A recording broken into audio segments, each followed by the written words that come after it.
Chers amis, nous sommes au lendemain de la célèbre paracha Lech Lecha, Lech Lecha. Et vous savez que il faut vivre avec son temps, hein. Il faut vivre avec l'actualité. Le judaïsme, c'est pas être rétro et vivre 500 ans en arrière, et ni même un an en arrière. Il faut jamais être en retard d'une guerre, parce qu'après la guerre, tout le monde est stratège, c'est bien connu. Mais il faut vivre avec son temps et même anticiper. Or, qu'est-ce que ça veut dire vivre avec son temps? Eh bien, vivre avec son temps, ça veut dire vivre avec la paracha de la semaine.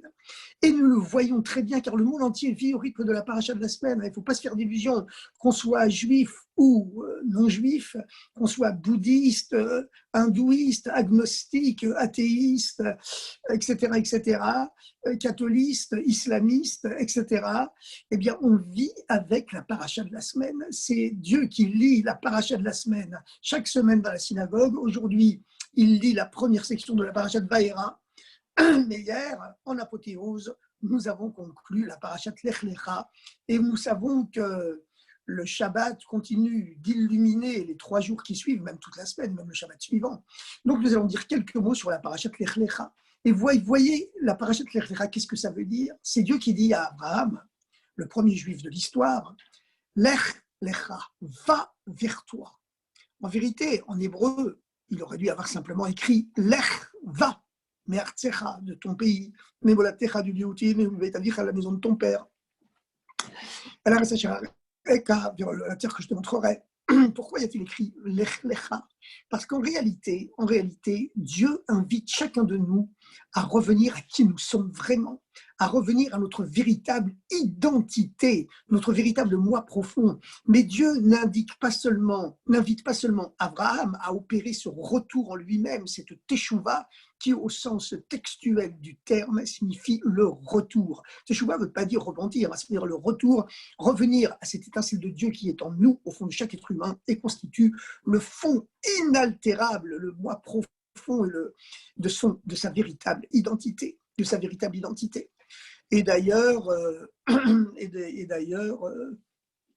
c'est une chose tout à fait connue. Mais on voit qu'est-ce qui s'est passé dans l'actualité de cette semaine, qu'il y a en France ce pays dont les frontières ont éclaté depuis longtemps et dont l'influence s'étend dans le monde entier, parce que les lettres qui composent le mot Tsarfat, ce sont les lettres hébraïques du mot Paratsta, qui veut dire qui brisera, tu éclateras. C'est la suprême bénédiction que Dieu a donnée à notre ancêtre Yaakov Israël, qui est lui-même l'élu des patriarches. Nous savons qu'Abraham servait Dieu par amour, par bonté, Yitzhak par crainte, par rigueur, et Yaakov, lui, possédait un niveau supérieur, le niveau de la miséricorde, le niveau de l'harmonie, Tiferet Rachamim, qui permet d'unifier à la fois la bonté et la rigueur, parce qu'il était au-dessus des deux et pouvait donc unifier les deux opposés, les deux extrêmes. Eh bien, la superbe bracha, la bracha suprême, la bénédiction suprême que Dieu a donnée à Yaakov et qu'il n'avait pas donnée ni à Abraham ni à Yitzhak, c'est que lui, il briserait les frontières d'Eretz Israël. Abraham a reçu comme bénédiction qu'il hériterait de la terre d'Israël. Yitzhak a reçu la confirmation qu'il hériterait effectivement de cette terre et qu'il n'avait même pas le droit d'en sortir, alors qu'Abraham, lui, qui est comparé à l'eau, se répandait dans l'ensemble du monde connu de l'époque, l'ensemble du Moyen-Orient, pour aller apporter à tous les êtres humains l'eau qui symbolise la Torah, la croyance en Dieu, comme l'eau descend du ciel vers la terre, du haut vers le bas. Eh bien, c'est son mouvement naturel. Eh bien, Abraham, naturellement, il allait vers l'autre et il répandait, il diffusait la Torah partout, comme l'eau se répand partout. Mais Yitzhak, lui, non, Yitzhak, c'était le fourreur de pluie, ça veut dire, il savait que l'eau, elle est déjà là, sous la terre, elle est au fond de chaque être humain, il suffit de creuser, de déblayer le terrain, et puis l'eau, elle remonte, voilà. Pas la peine de se déplacer au loin pour aller apporter la vérité, elle est déjà sur place, elle est déjà dans chacun. Et Yaakov, lui, il avait cette dimension supérieure, que non seulement il hériterait de la terre d'Israël comme Abraham, que cette bénédiction lui serait confirmée, avec moi qu'il n'avait même pas le droit et même pas besoin d'en sortir comme Yitzhak, mais lui, par contre, allait briser les frontières d'Eretz Israël pour répandre le monothéisme, la foi en Dieu, la croyance en Dieu, les 7 lois de Noé, et le principe de la bonté et de la gentillesse au monde entier, d'où cette bénédiction suprême qu'il a reçue, que n'avaient pas reçu ses pères. Ufaratsta, tu briseras, Yama va Kedma, à l'ouest et à l'est, Tsafonavan Negba, au nord et au sud. Venivrechu vecha kol mishpechot ha'adama, ils seront bénis par toi, toutes les familles de la terre, ou vzarecha, et par ta descendance. Alors, on voit que, vous savez, lorsqu'il y a eu le premier confinement en France, au printemps dernier, eh bien, le président de la République française avait souligné à tous les Français dans un grand discours inaugural de ce confinement, ce premier confinement, que ce confinement était en vérité une occasion donnée à chacun pour retrouver l'essentiel, l'essence du ciel. Et tout le monde comprend à son niveau ce que veut dire l'essentiel. Voilà, c'est une invitation, chacun à son niveau, à retrouver cette part essentielle de son identité véritable. Et nous savons que l'identité, le moi profond de chaque être humain, eh bien, c'est Dieu, l'étincelle de Dieu qui est en lui. C'est le moi profond de chaque pierre, puisque les objets ont une âme. Les pierres ont une âme. C'est l'étincelle divine qui est en elle et qui l'a fait vivre et qui l'a fait renaître sans arrêt du néant à l'être, comme nous l'enseigne la Torah. Eh bien, cette semaine, la semaine où tous les Juifs du monde lisent la parashat Lech Lecha, parce que Dieu dans le ciel lit la parashat Lech Lecha avec toute la yeshiva céleste, eh bien le président, sans avoir besoin de le dire, a de nouveau vécu au rythme de la parashat de la semaine, en invitant tous les Français, mais en vérité tous les citoyens du monde, à opérer ce retour à soi-même en répétant en écho de la paracha céleste et terrestre, Lech Lecha, va vers toi-même, parce qu'il y en a assez de cette société de consommation où on vit dans le bruit, dans la turpitude de la multitude sans arrêt, harponnée, harcelée par des soi-disant informations qui nous viennent du monde entier et qui finissent par troubler notre personnalité et nous faire croire qu'on est quelqu'un qu'on n'est pas vraiment et même qu'on est l'opposé de nous-mêmes. Et voilà, et qui nous invente un faux moi qui n'est pas nous-mêmes, un masque superficiel, une personnalité de surface qui nous fait croire que c'est elle notre véritable moi, alors que ce n'est qu'un véritable masque. Voilà.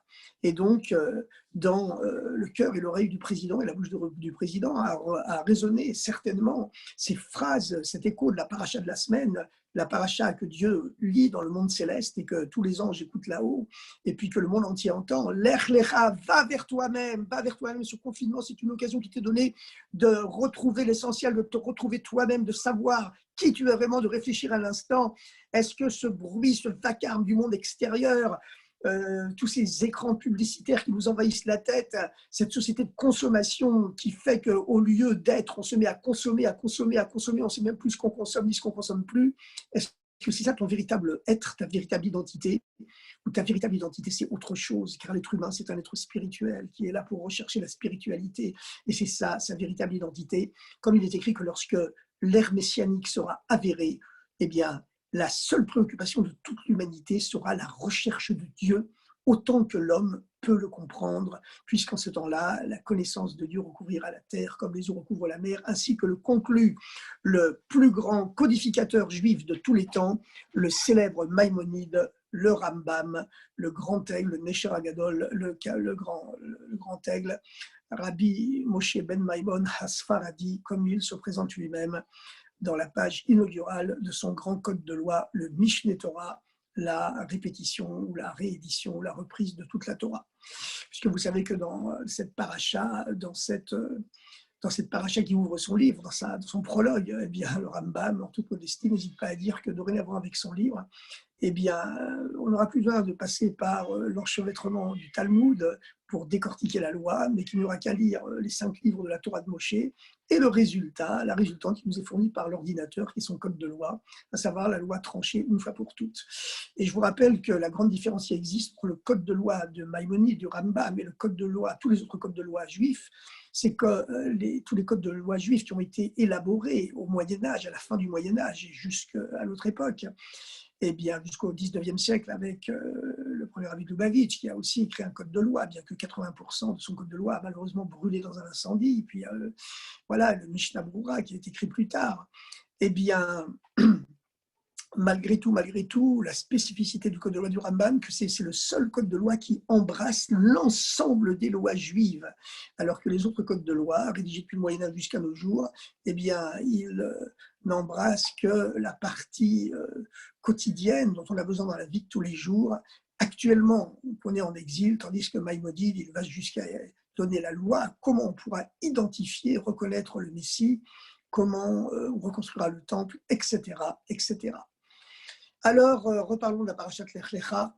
Vous savez que dans la parashat Lech Lecha, on voit une chose exceptionnelle.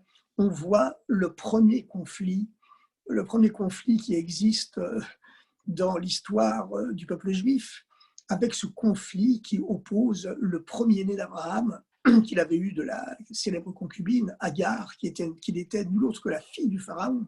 Attention, hein, lorsque Abraham avait été en Égypte, eh bien, la spiritualité, le monothéisme qu'il prêchait, il avait tellement impressionné la fille du pharaon qu'elle s'était dit « je préfère être servante chez le nomade Abraham que d'être princesse dans le palais de cet homme idolâtre qu'est mon père, le pharaon. » Et elle avait abandonné toute sa richesse fabuleuse du palais pharaonique.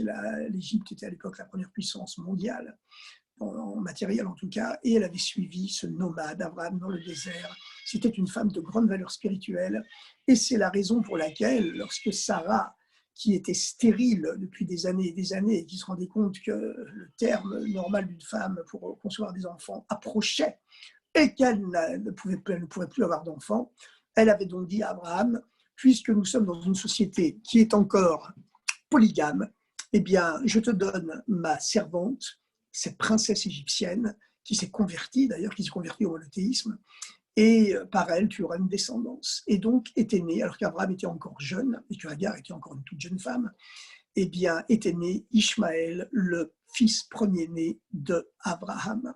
Mais voici que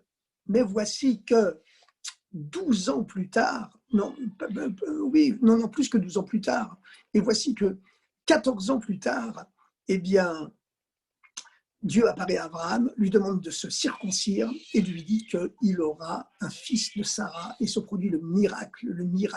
Sarah, à 90 ans, alors qu'elle est restée stérile toute sa vie, rajeunit brusquement. Abraham avait même du mal à y croire.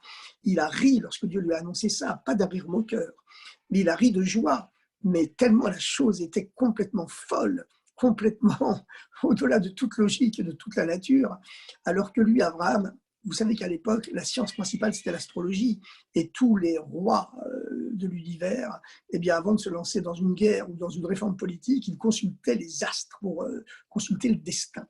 Et donc, Abraham, à son époque, eh bien, d'après les astres, il ne pouvait pas avoir d'enfant.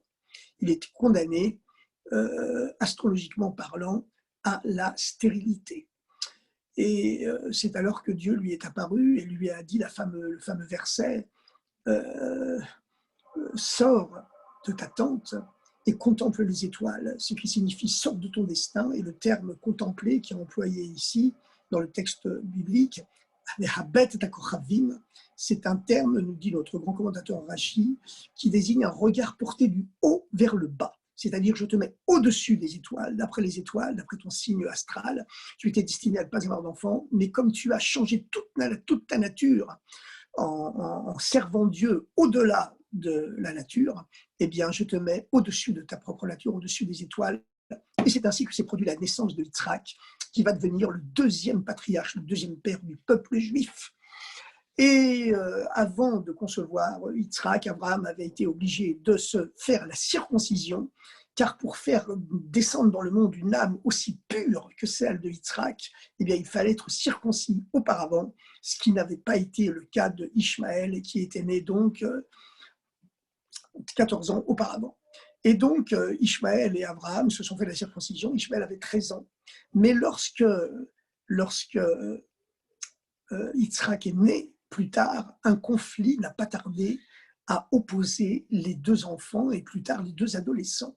Alors c'était un conflit évidemment à coloration métaphysique, puisque tous les deux se basaient sur la circoncision, sur l'entrée dans l'alliance avec Dieu, pour se dire, bien voilà, moi je suis supérieur à toi. Et Ishmaël disait, moi je suis supérieur à toi, car toi on t'a fait la circoncision, quand tu étais un bébé de 8 jours, tu n'avais pas ton mot à dire, on t'a imposé quelque chose, et puis tu n'avais pas les moyens de t'y opposer, donc on t'a circoncis. Tandis que moi, j'ai fait la circoncision à l'âge de 13 ans. 13 ans, c'est l'âge où on accède à la logique dans toutes les traditions de l'Antiquité. 13 ans, c'est l'âge où on accède à la logique, à la compréhension du monde, à la compréhension des choses. Et donc, tout le lien de Yitzhak avec Dieu était basé sur une dimension qui est au-delà de la logique, au-dessus de toute logique, l'âge de 8 jours. Et c'est la raison pour laquelle Yitzhak soutenait que non, non, c'est moi qui suis supérieur à toi, parce que justement, toi, tu t'es fait circoncire à l'âge de 13 ans parce que tu avais compris logiquement que c'est mieux biologiquement d'être circoncis que de ne pas l'être. Donc, toute ton entrée dans l'alliance avec Dieu, elle est basée uniquement sur une conception logique des choses. Tandis que moi, on m'a fait la circoncision à 8 jours, à un âge où je n'avais pas du tout d'accès à la logique, ce qui montre que mon lien avec Dieu se situe au-delà de toute logique. Et ensuite, et en plus, on sait que les chiffres sont signifiants dans le judaïsme et dans l'absolu, ils sont signifiants. Hein. C'est-à-dire que le chiffre 7, c'est le chiffre qui régit tout le cycle du temps et donc de l'espace, puisque comme l'a prouvé, comme l'a démontré notre célèbre coreligionnaire, Abraham, Albert, Einstein, le temps et l'espace sont indissolublement liés, même si le temps a précédé l'espace. Et donc, le chiffre 7, c'est le chiffre qui régit le cycle du temps. Aujourd'hui, le monde entier, hein, vous pouvez vous déplacer dans les 24 fuseaux horaires qui existent dans le monde et dans tous les calendriers du monde. Le temps universel est toujours régi par le chiffre 7, et ceci depuis la création du monde. Lors de la révolution communiste en URSS, ils avaient voulu, par opposition biblique, par athéisme, supprimer ce calendrier hebdomadaire en 7 jours. Ils avaient voulu le remplacer par une semaine décennale de 10 jours, mais les Français d'ailleurs avaient tenté de faire la même chose lors de la révolution de 1789-91, mais dans les deux cas, ça n'a pas réussi, car véritablement, c'est le chiffre 7, ce chiffre sacré qui régit tous les rapports de l'humanité avec le temps. Mais le temps et l'espace qui conditionnent l'univers, eh bien, font partie du cycle logique, du cycle naturel du monde. Tandis que le chiffre 8, c'est Dieu qui est un, le Dieu un, qui fait irruption à l'intérieur du cycle naturel du monde et qui lui confie une dimension transcendantale, transcendante, au-delà de toute logique. Le chiffre 7 régit le cycle naturel du temps, de l'espace et du monde, et le chiffre 8, c'est l'irruption d'une dimension surnaturelle, au-delà de la logique, que le Dieu un qui fait irruption dans le cycle naturel et lui confie une dimension surnaturelle.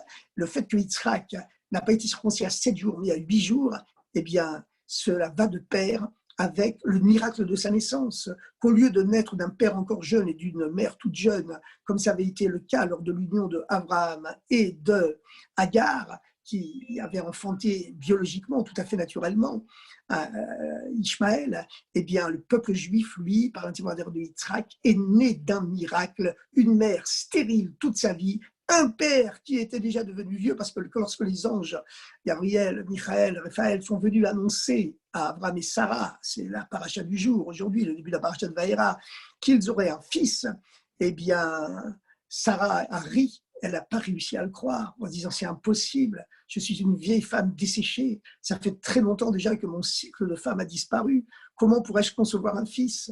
Et il y a la fameuse réponse de l'ange à Abraham, l'ange qui répond à Abraham, pourquoi Sarah a-t-elle ri?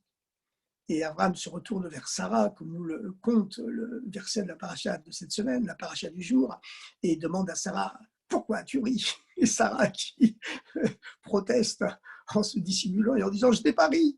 Abraham qui lui répond, si tu as ri, cette petite querelle de ménage, en vérité, débouche sur le verset suivant, où l'ange confirme en disant, Aïpalé la Hashem Davar, y a-t-il une chose impossible à Dieu? La Moed Ashuvka et Traya, je reviendrai à cette même date l'année prochaine, et il trace l'ange qui a apparence humaine, un cercle sur le sol en désignant le rayon du soleil qui le frappe et en disant lorsque l'éclairage solaire sera exactement à cet endroit, la, la, la Moed Ashuv, je reviendrai l'année prochaine exactement à ce moment-là, où Sarah Ben, et pour Sarah, il y aura un fils. Et donc, Sarah, miraculeusement, rajeunit et elle a un fils. Personne n'y croyait au Moyen-Orient. On se disait, mais c'est pas possible. Ils ont adopté un enfant trouvé. Mais Dieu a encore fait un miracle, un signe, en faisant en sorte que le visage de Yitzhak était le sosie de celui de son père Abraham. Et tout le monde a pu témoigner que ce n'était pas seulement spirituellement que Yitzhak était le fils d'Abraham, mais qu'il était aussi biologiquement. Alors, ce qu'on voit dans cette histoire, c'est que finalement, Ishmaël ici, évidemment, Ishmaël est conceptualisé dans la tradition juive comme l'ancêtre de la grande civilisation arabo-musulmane, une civilisation extrêmement brillante. Vous savez qu'au Moyen-Âge, sur tous les plans scientifiques, philosophiques, esthétiques, etc., la civilisation arabo-musulmane surpassait la civilisation gothique, la civilisation chrétienne occidentale. Lorsque les croisades, les premiers croisés ont débarqué en Terre Sainte, eh bien, ils étaient stupéfaits de découvrir la médecine arabe qui, évidemment, était 100 fois supérieure à la leur, de même que la philosophie grecque que les bibliothèques arabes avaient réussi à conserver, etc., etc., et avec les mathématiques hindoues qu'ils avaient réussi finalement à transférer en Occident. Mais bon, donc Ishmaël est l'ancêtre de cette civilisation arabo-musulmane. Mais finalement, la naissance d'Ishmaël, la naissance de cette brillante civilisation arabo-musulmane, eh bien, elle s'est passée de façon logique, de façon naturelle. Et son alliance avec Dieu, elle reste de façon naturelle, logique. Voilà. Tandis que, voilà, il y a un Dieu qui existe, c'est logique. Ceux qui profanent, qui blasphèment Dieu, ben, logiquement, ils doivent être punis. Tout ça, c'est logique. Mais en vérité, la dimension juive du judaïsme, c'est que le peuple juif n'est pas né de façon logique et naturelle. Le peuple juif est né d'un miracle. Et son lien avec Dieu, son entrée dans l'alliance, ce n'est pas à 13 ans qu'il a fait la circoncision, l'entrée dans l'alliance, ce qui montre que tout son lien avec Dieu est basé uniquement sur la logique, une logique qui malheureusement quelquefois peut afficher des aspects particulièrement sinistres, comme on l'a vu, hein, avec d'autres totalitarismes, avec le nazisme, le communisme, qui prétendaient être des philosophies très logiques, très rationnelles, qui ont sombré dans des barbaries atroces. Parce que finalement, lorsque l'être humain se fie uniquement à sa logique et à sa rationalité, eh bien, il peut tomber très, très bas. Il peut tomber très, très bas. La société allemande qui a porté le nazisme démocratiquement au pouvoir, c'était la société la plus avancée du monde sur tous les plans culturels, philosophiques, mathématiques, sur tout le plan des sciences et de la culture. L'Allemagne dominait le monde entier. Toute la science du XXe siècle, c'était la science allemande qui l'a imposée au reste du monde, y compris la théorie de la relativité, même si Einstein était juif, mais il était issu de sa formation allemande, des universités allemandes, même s'il avait un cerveau juif, c'est-à-dire il prit l'universel. Mais bon, peu importe. En tout cas, comme le dit le Talmud, le sechel, intellect en hébreu, c'est la même valeur numérique, la même gématria que le mot kardum, qui veut dire la hache. Ça peut construire et ça peut détruire. Malheureusement, l'être humain est ainsi fait qu'il s'en sert pour construire, mais il s'en sert aussi beaucoup pour détruire. Tandis que le peuple juif, lui, il est né d'un miracle. Il est né d'un miracle et son lien avec Dieu, il est au-delà de toute logique. Il est au-delà de toute logique. Et vous savez que ce monde, il a été créé essentiellement, non pas par la bonté, non pas par la rigueur, mais par la miséricorde. C'est-à-dire qu'au dernier moment, eh bien, une miséricorde qui intervient et qu'on dit que même si lui il mérite une punition, eh bien, malgré tout, on sait, on en est conscient, mais on préfère l'éducation à la punition. Voilà. Et donc, on préfère la bénédiction au contraire de la bénédiction, c'est évident. Donc, il faut se rappeler ça, c'est qu'aujourd'hui, le peuple juif, il continue sa destinée qui est miraculeuse. Et franchement, à travers l'histoire, vous regardez cela, le peuple juif, s'il a survécu aujourd'hui, c'est pas une série de miracles, c'est miraculeux la survie du peuple juif. Ce petit peuple minuscule du Moyen-Orient, qui, comme le disait le président François Mitterrand, j'ai beaucoup de respect pour le peuple juif, c'est le seul peuple de l'histoire qui n'a jamais cherché à conquérir une autre terre que la sienne. Et bien, et comme disait Winston Churchill, hein, quand le peuple juif est béni, le monde entier est béni. Mais voilà, c'était des grands hommes qui avaient une conception de l'histoire véritable. Mais en réalité, pourquoi est-ce que c'est comme cela? C'est pas comme ça parce que c'est logique. C'est comme ça parce que le peuple juif est né d'un miracle. Une mère stérile toute sa vie qui brusquement rajeunit et accouche à 90 ans. Et d'un père qui était déjà devenu stérile aussi parce qu'il avait presque 100 ans, comme Sarah le dit en elle-même, en riant, lorsqu'on lui annonce qu'elle aura un fils, les anges le lui annoncent, elle dit, moi je suis vieille, et puis mon mari aussi il est devenu vieux. Abraham non plus n'était plus capable biologiquement d'avoir des enfants. Et le miracle s'est produit. La naissance du peuple juif vient d'un miracle. Et c'est ce qui confie au peuple juif la force de l'éternité. Qu'est-ce qui a donné la force au peuple juif de survivre à toutes ces persécutions incroyables qu'il y a eu dans l'histoire? Tous les peuples de l'Antiquité païenne, ancienne, ont dominé le peuple juif, en commençant par l'Égypte ancienne, qui était un immense camp de concentration, en continuant par la Babylonie, par la Perse, par les Grecs, par les royaumes des Diadoques, les Syriaques, etc. Et en continuant ensuite par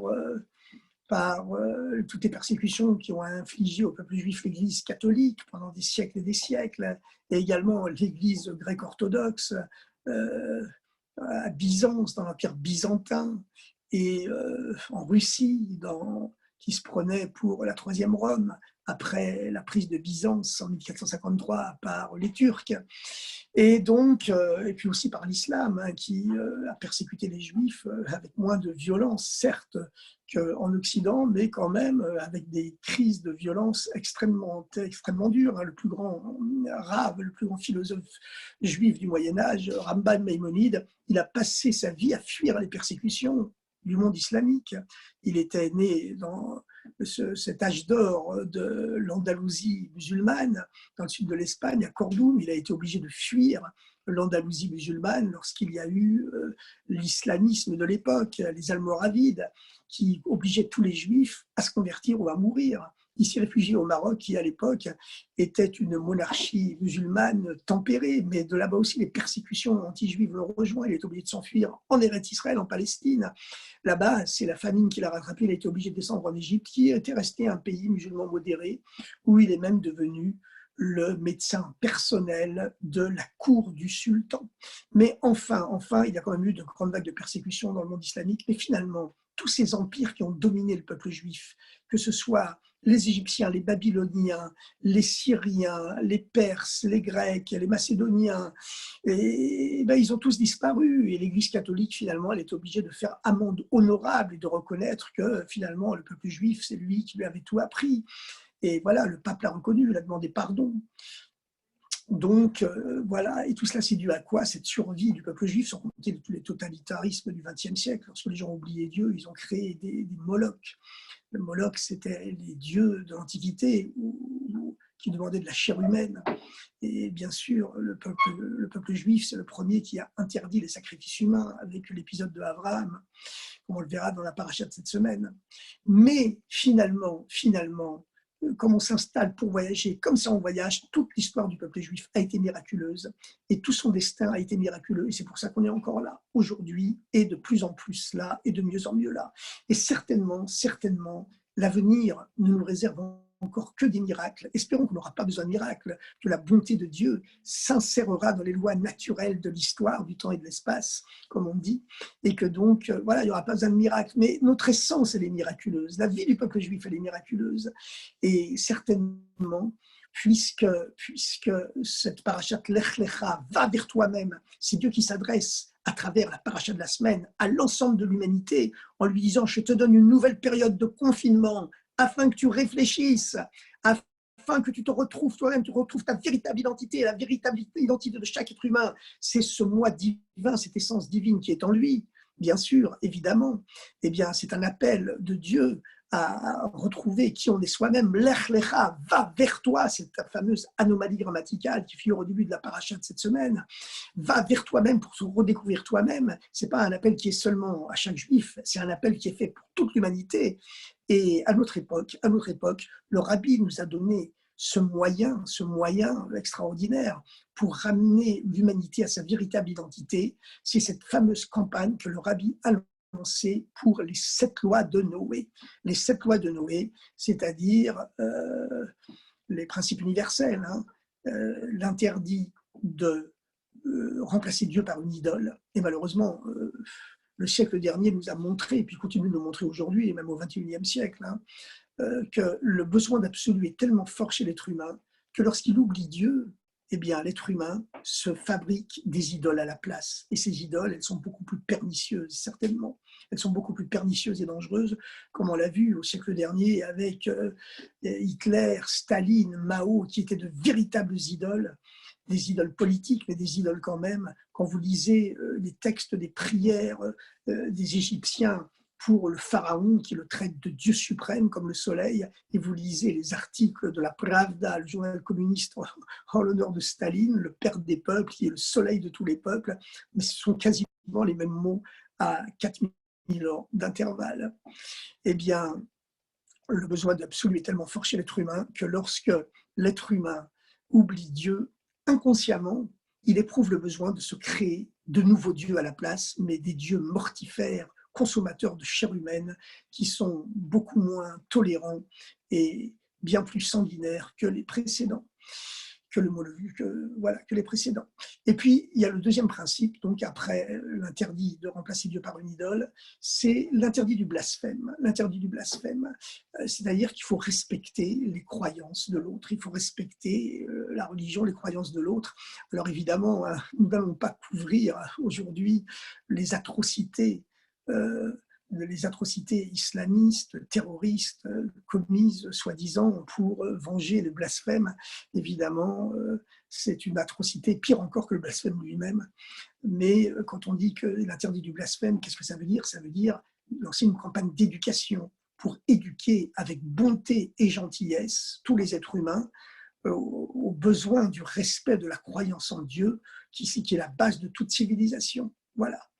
Et comme on l'a très bien vu au XXe siècle, où les gens ont oublié Dieu avec le totalitarisme, le communisme et nazi, et qui ont rejeté l'existence de Dieu, en tout cas l'existence du Dieu biblique, basé sur l'amour, la bonté et la gentillesse, et qui ont créé des horreurs terrifiantes comme on n'en a jamais vu dans toute l'histoire de l'humanité. Voilà. Parce que la base de la morale humaine, c'est Dieu. Et c'est dans ce sens-là que le deuxième principe de la deuxième loi de Noé, c'est l'interdit du blasphème, mais sûrement pas tuer les gens parce qu'on les accuse de blasphème, parce que dans ce cas-là, c'est pire que le blasphème lui-même. Voilà. Le mal est pire que la maladie qu'il voulait soigner. La guérison, que Dieu préserve, est pire que le médicament est pire que la maladie qu'il voulait soigner. Voilà. Alors maintenant, il y a les autres principes universels, les autres lois de Noé, c'est l'interdit du meurtre, bien sûr. On a le droit de défendre sa vie, la légitime défense, elle est permise en cas d'absolue nécessité. Hein, d'absolue nécessité, ce n'est pas toujours le cas. Quand on peut blesser simplement son adversaire, il ne faut pas le tuer, c'est interdit. Et il y a aussi l'interdit du vol, évidemment, parce que lorsque le vol se répand, toute la vie sociale devient impossible. Si le déluge est arrivé dans le monde, c'était parce que le vol avait remplacé la propriété privée comme base de la civilisation. Et puis, il y a l'interdit également de l'inceste, de l'adultère, de l'homosexualité, de la zoophilie, et c'est-à-dire la proclamation du caractère sacré de la sexualité qui finalement est la dimension la plus haute qui existe dans l'être humain, puisque c'est elle qui lui assure l'éternité. La force de l'infini, la force divine rentre dans l'homme à travers cette sexualité qui permet à l'homme d'avoir des enfants, de créer un être nouveau, des êtres nouveaux, comme Dieu a créé l'homme. Ça ne fait pas de nous des nouveaux dieux, hein, mais simplement des associés de Dieu à la création. En ce sens, la sexualité est quelque chose de sacré, et c'est pourquoi les principes universels, les lois de Noé, interdisent également l'inceste, l'adultère, l'homosexualité et la zoophilie. Encore une fois, il ne faut pas nous traiter d'homophobes. Nous respectons tous les êtres humains. C'est seulement par la discussion, par l'éducation, par la transmission, par la compréhension et surtout par la bonté et la gentillesse qu'on peut convaincre l'humanité de rentrer dans une époque meilleure qui sera celle des temps messianiques. Vous savez que la base du judaïsme, c'est que les moyens qu'on utilise pour arriver à une fin doivent être à l'image de cette fin. Les moyens pour réaliser un but doivent être à l'image du but. Et l'image du but doit être présente à chaque étape de la route qui y mène. On veut créer un temps messianique, il n'y aura plus de guerre, plus de haine, il n'y aura plus que la connaissance de Dieu qui répandra dans le monde entier. Eh bien, cette paix universelle, elle doit apparaître dans les moyens qu'on utilise pour y arriver, c'est-à-dire utiliser uniquement des moyens de tolérance, de discussion, de conciliation, de bonté, de gentillesse, comme le rabbi avait demandé d'afficher dans dans le monde entier, hein, le slogan Goodness and Kindness aux États-Unis et bien sûr dans le reste du monde. Et c'est pas en France, le pays Tsarfat, qui est composé des mêmes lettres que le mot paratstat, tu briseras, pour nous apprendre, bien sûr, on sait très bien ici en France que les limites doivent être éclatées selon la bénédiction que lui a donnée notre ancêtre Yaakov, et il faut répondre cette bonté et cette gentillesse dans le monde entier. Voilà. Ensuite, dans les 7 lois de Noé, les principes universels, il y a aussi l'interdit de faire souffrir les animaux. On a le droit de les manger pour se nourrir, mais à condition de prendre toutes les précautions d'usage pour ne leur infliger aucune souffrance, car on n'a pas le droit de profiter de la souffrance d'un être vivant. Et c'est la raison pour laquelle les lois de l'abattage rituel sont tellement strictes, où l'abatteur rituel doit vérifier sans cesse son couteau d'abattage rituel en faisant passer son ongle sur la lame. S'il y a la moindre aspérité, eh bien le couteau doit être réaiguisé pour que, et toutes les précautions sont prises dans sa gestuelle pour que l'animal souffre le moins possible et même ne souffre pas du tout. Voilà, parce qu'il est interdit de profiter d'une souffrance, même animale. Donc c'est l'interdit de faire souffrir les animaux, à plus forte raison de les faire souffrir inutilement, évidemment. Ensuite, il y a l'obligation de 2 principes fondamentaux sur lesquels doit reposer toute la civilisation, c'est la solidarité et la justice. La solidarité, le rabbi Lubavitch, évidemment, quand on dit le rabbi, tout le monde sait que c'est le rabbi Lubavitch. Hein. C'est comme dans le Talmud, lorsqu'on dit rabbi, ça désigne toujours Rabbi Yehuda Hanassi, Rabbi Yehuda le prince, celui qui a profané le fameux interdit de mettre par écrit la Torah orale, alors que c'était interdit. Les milliers et les millions de commentaires de la Torah orale, eh bien, ils étaient transmis oralement de génération en génération depuis Abraham. Et puis, lorsque l'exil du peuple juif a commencé, les grands maîtres du peuple juif d'Eretz Israël se sont rendus compte qu'avec l'exil et ses turpitudes et ses tribulations et ses souffrances, eh bien, la Torah orale risquait de s'oublier. Alors à ce moment-là, ils ont enfreint l'interdit de la mettre par écrit. Et Rabbi Yehuda Hanassi a donc écrit la Mishnah en disant « Je profane la Torah pour sauver la Torah ». Et donc, dans le Talmud, lorsqu'on mentionne son nom, Rabbi Yehuda le prince, Rabbi Yehuda Hanassi, quelquefois on écrit son nom entièrement, Rabbi Yehuda Hanassi, mais la plupart du temps on écrit Rabbi. Tout le monde sait que c'est Rabbi Yehuda Hanassi. Aujourd'hui, à notre époque, la providence divine, car le hasard n'existe pas, a fait que dans le monde entier, lorsque quelqu'un dit le Rabbi, le Rebbe, on sait que c'est le Rabbi Lubavitch. C'est comme ça. C'est très impressionnant de voir ce parallèle entre le Rabbi Yehuda Hanassi qui vivait au début de l'exil et le Rabbi. Sauf que maintenant on dit Harabi, le Rabbi, ça veut dire on sait que c'est lui, avec l'article défini Ha, il n'y a pas d'équivoque possible. Le Rabbi qui lui vit à la fin de l'exil, puisque le Rabbi nous a enseigné que si Dieu a rendu la terre d'Israël au peuple juif, eh bien ça fait partie de tous ces avant-goûts des temps messianiques que Dieu donne à goûter à la veille justement des temps messianiques, avec cette force restituée à une armée juive grâce à Dieu, avec les secrets de la Torah qui étaient cachés dans les livres et qui étaient réservés seulement aux grands initiés pendant des millénaires et qui d'un seul coup ont été dévoilés il y a à peine un siècle ou deux, où les secrets de la science également ont commencé à se dévoiler et tout ça concourt à faire entrer l'humanité dans la veille des temps messianiques. On y est déjà dans les temps messianiques véritablement.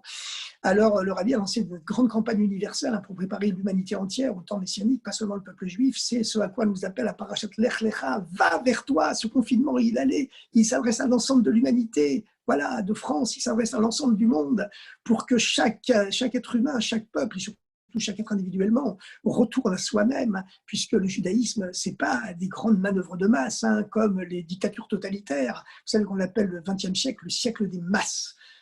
Parce que comment est-ce que cet endoctrinement il se passait par des coups de massue spirituels, psychologiques et, et intoxicateurs, où un homme complètement déséquilibré, complètement fou, complètement paranoïaque pouvait inspirer la terreur et endoctriner des centaines de millions d'autres êtres humains, comme on l'a vu en Allemagne nazie, comme on l'a vu dans l'URSS stalinienne, comme on l'a vu dans la Chine communiste. Eh bien, c'était des mouvements de masse. Par contre, pour l'avènement messianique, il est ouvertement écrit « Ve'atem » dans les bouches des prophètes, « Ve'atem telaktu le'echad echad b'nei Israël » vous serez recueillis un à un, enfants d'Israël, parce que cet appel au retour à soi-même, l'Ech Lecha, qui agit à travers ce confinement que lui propose à toute l'humanité aujourd'hui, eh bien, il est fait pour que chacun individuellement opère sa propre teshuva, son propre retour à sa véritable identité, à qui il est vraiment lui-même. Voilà. C'est-à-dire, entre autres, notamment, en premier, la pratique, le respect des 7 principes universels, les 7 lois de Noé pour l'humanité entière, et bien sûr, le respect des 613 commandements pour le peuple juif. Alors, chers amis, vous savez qu'Abraham, lorsqu'il est arrivé en Eretz Israël, il a édifié un premier autel, la Hachem Amiré Elav, au Dieu qui lui était apparu. Et puis ensuite, plus tard, il en a édifié un deuxième, et là, il n'a pas écrit la Hachem Amiré Elav, qu'il a édifié cet autel pour l'honneur du Dieu qui lui était apparu, mais la Hachem tout court. Quelle différence entre les deux? C'est qu'à dire que dans le premier, il a eu accès au niveau inférieur de la divinité, qui peut être visible à l'œil du prophète, pas à l'œil de tout le monde, mais au moins à l'œil du prophète, tandis que le deuxième autel qu'Abraham a édifié, il l'a édifié, la Hachem, à Dieu, sans préciser que ce Dieu lui était apparu, parce que c'était le niveau de Dieu supérieur, Havaya di Leila, comme on dit dans le Zohar, le niveau de la divinité qui est au-delà de la vision. Eh bien, c'est cette progression progressive d'Abraham qui lui a permis d'accéder au plus haut niveau et d'engendrer un fils dont la naissance avait été miraculeuse et dont le destin préfigurait tout le destin collectif du peuple juif, mais aussi individuel. Il faut savoir que ce n'est pas seulement le peuple juif qui est né d'un miracle et dont le lien avec Dieu est basé sur le surnaturel, au-delà de toute logique, mais c'est valable pour chaque juif du monde. Chaque juif du monde, il a cette mission de transcender les lois de la nature et il a pour caractéristique de vivre de façon miraculeuse et pour transmettre ces 613 commandements, la pratique des mitzvot à tous les juifs qui ne les pratiquent pas encore et surtout à notre époque, quelque chose de très important, c'est le Rabbi qui a lancé cette grande campagne de diffusion des 7 mitzvot et malheureusement, elles ne sont pas suffisamment écoutées dans la communauté juive. On a du mal à rompre les chaînes de l'exil. On a tendance encore à voir le monde comme il existait avant ce message messianique du Rabbi. Mais en vérité, il y a déjà cette dimension pré-messianique qui baigne l'histoire aujourd'hui. Et comme le Rabbi l'a dit lui-même, tout simplement, il a dit comment ça fait que dans toutes les générations, pendant presque 2000 ans, il n'y a pas eu de maître en Israël qui a lancé une campagne de diffusion de cette loi de Noé. Il a dit, mais parce que c'était impossible. Il risquait d'être mis à mort tout de suite. Tout juif qui tentait de transmettre un message spirituel autour de lui, il était mis à mort. Déjà, pour respecter sa propre religion, sans rien transmettre aux autres, c'était dangereux et souvent sous peine de mort. Mais alors, chercher à transmettre un message spirituel, les autres n'étaient pas prêts, que ce soit les musulmans ou les chrétiens, eh bien, ils n'étaient pas prêts à entendre qu'on ne cherche pas à les convertir, mais seulement à transmettre un message humaniste. Et pour eux, transmettre un message spirituel, on mettait immédiatement à mort le rabbin qui tentait de faire ça, ou les juifs simples qui tentaient de faire ça. Mais comme à notre époque, il y a déjà ce souffle messianique qui baigne l'histoire à notre époque, l'histoire actuelle, pas seulement l'histoire contemporaine, mais l'histoire actuelle, et que donc toutes les barrières ont sauté, la démocratie, qui est également basée sur la Torah. Vous savez que les origines de la démocratie, c'est la Torah, parce que quel est le premier texte de l'histoire de l'humanité qui a proclamé que tous les hommes sont égaux?